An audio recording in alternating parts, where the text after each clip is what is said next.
Item ಯಾವುದೇ ಇರಲಿ try ಮಾಡಿ ಆಚಿ ಚಿಕನ್ ಮಸಾಲಾ. ಇನ್ನು ರಾಜ್ಯದಲ್ಲಿ 2 ಕ್ಷೇತ್ರಗಳಿಗೆ ಉಪಚುನಾವಣೆ ನಡೀತಾ ಇರೋದ್ರಿಂದ ಎರಡೂ ಪಕ್ಷಗಳಿಗೂ ಕೂಡ ಪ್ರಮುಖವಾಗಿ ಕಾಂಗ್ರೆಸ್ ಮತ್ತು ಬಿಜೆಪಿಗೆ ಅತಿ ದೊಡ್ಡ ಪ್ರತಿಷ್ಠೆ ಆಗ್ತಾ ಇದೆ. 2 ಕ್ಷೇತ್ರಗಳು, 2 ಕ್ಷೇತ್ರದಲ್ಲೂ ಕೂಡ ಈ ಹಿಂದೆ ಕಾಂಗ್ರೆಸ್ ಗೆದ್ದಿರುವಂತಹ ಕ್ಷೇತ್ರಗಳು. ಬಟ್ ಈ ಬಾರಿ ಅದನ್ನ ವಶಕ್ಕೆ ಪಡೆದುಕೊಳ್ಬೇಕು ಅಂತ ಬಿಜೆಪಿ ಕೂಡ ಸತತ ಪ್ರಯತ್ನ ಮಾಡ್ತಾ ಇದೆ.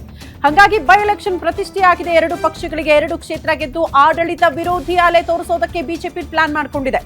ಆದ್ರೆ ಬಿಜೆಪಿಗರ ನಿದ್ದೆಗೆಡಿಸಿದೆಯಂತೆ ಬಸನಗೌಡ ಪಾಟೀಲ್ ಯತ್ನಾಳ್ ಅವರ ನಡೆ. ಕೈ ಅಭ್ಯರ್ಥಿ ಫೈನಲ್ ಬಳಿಕ ದಾವಣಗೆರೆ ಬಿಜೆಪಿ ಅಭ್ಯರ್ಥಿ ಚೇಂಜ್ ಆಗಿದ್ದಾರೆ. ಬಿಜೆಪಿ ಅಭ್ಯರ್ಥಿ ಬದಲಾಗ್ತಾರೆ ಅಂತ ಹೇಳಿಕೆ ಕೊಟ್ಟಿದ್ದಾರೆ ಬಸನಗೌಡ ಪಾಟೀಲ್ ಯತ್ನಾಳ್. ನಿನ್ನೆ ವಿಜಯಪುರದಲ್ಲಿ ವಿವಾದಾತ್ಮಕ ಹೇಳಿಕೆ ಕೊಟ್ಟಿದ್ದಾರೆ ಯತ್ನಾಳ್. ಪಕ್ಷದಲ್ಲಿ ಇಲ್ಲದೆ ಹೋದ್ರೂ ಕೂಡ ಪಕ್ಷಕ್ಕೆ ಸಂಬಂಧಪಟ್ಟಂತ ಹೇಳಿಕೆಗಳು ಬರೋದ್ರಿಂದ ಚರ್ಚೆ ಆಗ್ತಾ ಇದೆ. ಯತ್ನಾಳ್ ಪ್ರಚಾರಕ್ಕೆ ಎಂಟ್ರಿ ಆದ್ರೆ ಬಿಜೆಪಿಗೆ ಲಾಭಕ್ಕಿಂತ ನಷ್ಟನೇ ಜಾಸ್ತಿನಾ? ಯತ್ನಾಳ್, ಬಿಎಸ್ವೈ ಮತ್ತು ವಿಜೇಂದ್ರ ಟೀಮ್ ವಿರುದ್ಧ ಮಾತನಾಡ್ತಿದ್ದಾರೆ. ಇದು ಪಕ್ಷದ ಕಾರ್ಯಕರ್ತರಲ್ಲಿ ಗೊಂದಲ ಮೂಡೋದು ಕೂಡ ಸ್ವಾಭಾವಿಕ.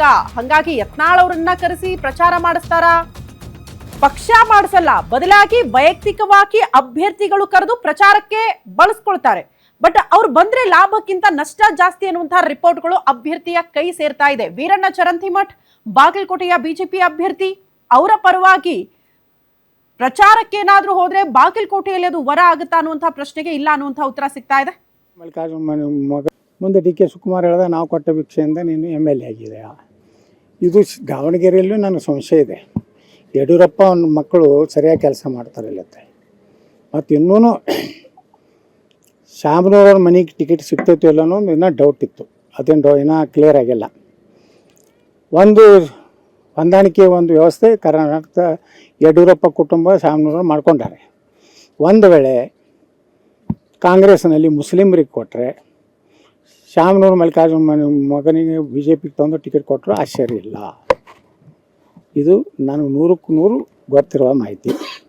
ಕೊನೆ ಕ್ಷಣದಲ್ಲಿ ಹೇಳಿಕ್ಕಾಗೋದಿಲ್ಲ.